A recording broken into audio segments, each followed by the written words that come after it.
আছি আমাদের সকালের সংবাদে, সঙ্গে আছি আমি ঈশিতা রহমান। চলে যাচ্ছি পুরো সংবাদে। কিছুক্ষণ আগে পাওয়া খবরে জানা গেছে, চট্টগ্রাম বন্দরে জাহাজের ক্রেন দুর্ঘটনায় কন্টেনারের নিচে চাপা পড়ে একজন নিহত ও দুজন চীনা পরিদর্শক আহত হয়েছেন। আজ সকালে বিদেশি পরিদর্শক নিয়ে বন্দরের কার্যক্রম দেখার সময় ক্রেন ছিঁড়ে এই দুর্ঘটনাটি ঘটে। এতে নিহত ব্যক্তির নাম হাসান মোর্শেদ এবং চীনা পরিদর্শক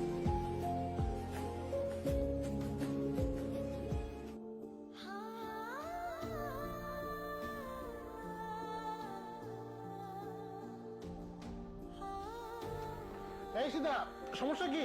আমরা তো লাইভে আছি। সাহস করে সবার সামনে হাঁটু গেড়ে প্রপোজ করতে পারবেন? পারবো।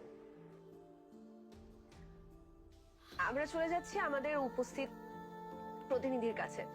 জি বলুন, কবে ফিরছেন? আমার বিকালে ফ্লাইট, বিকালে